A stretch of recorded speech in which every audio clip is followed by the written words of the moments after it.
नमस्कार। आज हम बात करेंगे प्रजातंत्र के लिए। और प्रजातंत्र में क्या है कि अब वोटिंग होने वाला है, 10 फरवरी से वोटिंग शुरू हो जाएंगे। तो हमारे ये कर्तव्य है कि ये जो हमारा एक मेला है, क्योंकि प्रजातंत्र में वोटिंग एक मेला होता है, एक बहुत ही बढ़िया उत्सव होता है इस रूप में देखें। और किसी पार्टी विशेष पर न जाकर, ऐसा तो पार्टी विशेष को वोट देनी पड़ेगी, लेकिन हमको ये देखना है कि हमारा कैंडिडेट कैसा हो। लोग क्या देखते हैं? पार्टी के मुखिया को देखते हैं। आपका पार्टी के मुखिया से डायरेक्ट कोई कांटेक्ट नहीं होगा। जो आपके लोकल कैंडिडेट चुनकर जाएंगे विधानसभा में, जिसको आप वोट दोगे, उसी से आपका कनेक्शन रहेगा। तो इसलिए उसी व्यक्ति के बारे में बात करूंगा कि जिसको हम चुनकर भेज रहे हैं वो कैसा है। सबसे पहले तो बोल्डनेस, क्योंकि आजकल प्रजातंत्र में भीड़ तंत्र भी कह सकते हैं। तो भीड़ में जो अपनी आवाज़ जो ऊपर उठाएगा, बोल्ड होगा, वही नेता अच्छा होगा। दूसरी बात हम देखें उसका ज्ञान, उसको राजनीतिक ज्ञान कितना है, उसकी राजनीतिक पृष्ठभूमि कितनी है, और उसको कानूनी ज्ञान कितना है। क्योंकि ये चीज़ें अगर हैं तो हमारी मदद वो नेता अच्छी तरह से करेंगे अगर चुनकर भेजेंगे। फिर तीसरी बात सोशल, यानी वो नेता जिसको हम चुन रहे हैं वो सामाजिक कितना है। क्योंकि सामाजिक होगा तो उसके लोगों से मेल मिलाप होंगे, वो बातें सुनेगा। नेता अधिकतर क्या होते हैं, चुनकर चले जाते हैं और फिर हमारी तरफ को देखते भी नहीं हैं। कितने नेता ऐसे होते हैं। तो हमको ये देखना है कि ऐसा नेता चुनो जो हमारे संपर्क में रहे, कट्टरता ना हो, यानी सेकुलर हो, किसी धर्म विशेष के लिए ना तो विरोधी हो ना पक्ष में हो। क्योंकि हमारा देश है, प्रजातंत्र है, जैसे हमारी हाथ की उंगलियां, इसी तरह से सारे संप्रदाय जाति हमारे जुड़े हुए हैं और एक मुट्ठी बनकर हमारा संगठन होता है हमारे देश का, प्रदेश का। तो ऐसे नेता को हम चुनें। फिर उस नेता को ये भी देखें कि आर्थिक ज्ञान कितना है, क्योंकि सरकार जो बनती है तो आर्थिक नीतियाँ बनाती है। तो हमारे नेता को भी जिसको हम चुनकर भेजने हैं उसको आर्थिक ज्ञान होना चाहिए, और जिस समाज से वो जा रहा है वहाँ पर आर्थिक समस्याएं क्या क्या है, सामाजिक समस्याएं क्या क्या है, वो भी दूर होनी चाहिए। सबसे बड़ी बात देशभक्त। देशभक्त का मतलब ईमानदारी। नेता लालची ना हो, क्योंकि हम देखते हैं कि गरीब होते हैं लोग, चुनाव लड़कर जाते हैं, जीत जाते हैं और करोड़पति अरबपति बन जाते हैं। ऐसे नेता को भांप लीजिए, ऐसे नेता को अपना चुने।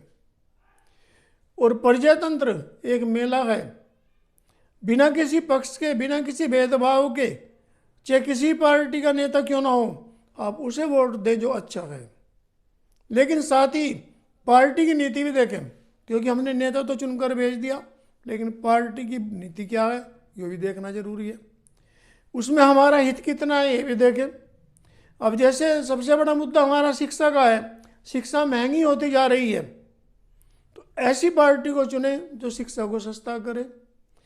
सबसे बड़ी परेशानी आ रही है कि हमारे सरकारी विभागों में अच्छा काम नहीं हो रहा है, तो सरकार क्या कर रही है, बस एक ही पाड़ा पड़ रखा है कि निजीकरण कर दो। ऐसी सरकार लाओ जो सुधार करे, क्योंकि अगर निजीकरण हो गया तो लोगों को सरकारी रोजगार नहीं मिलेगा, हमारे आने वाली पीढ़ियों की सेवाएं सुरक्षित नहीं रहेंगी। फिर अब देखें सुरक्षा, सुरक्षा के हिसाब से भी देखें कि हम सुरक्षित हों, हमारी कानूनी व्यवस्था ठीक रहे, ऐसा होता रहे तो अच्छा रहेगा। और आदरणीय भारतीय नागरिकों, मैं तो आपसे यही निवेदन करूंगा कि प्रजातंत्र बहुत ही अच्छा है, लेकिन धर्मनिरपेक्ष होकर, कट्टरता से दूर होकर हम चुनाव में वोट दें।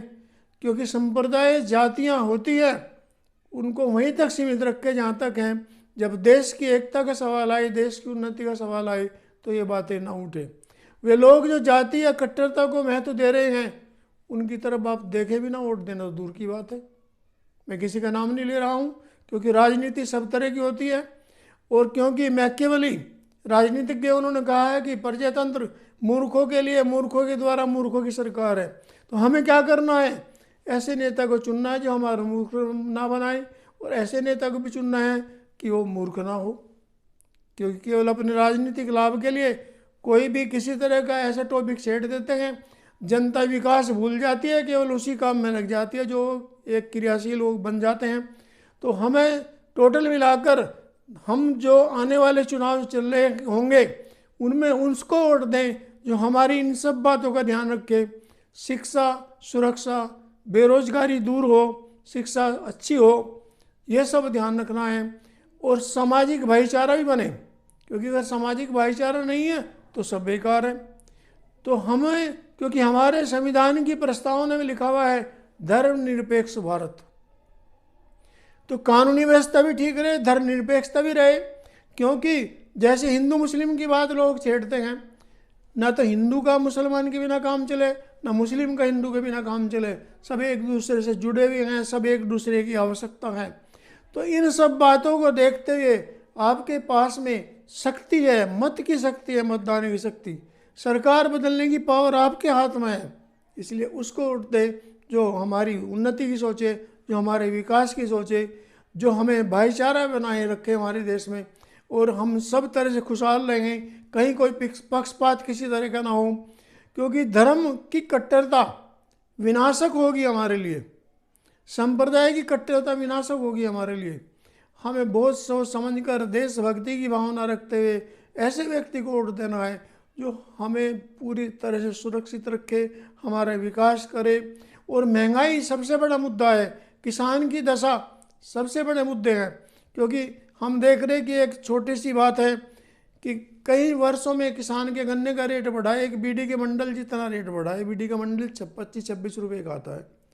तो अब ध्यान दें कि ऐसे नीति वाली सब पार्टी आए जो हम सबका ध्यान रखे।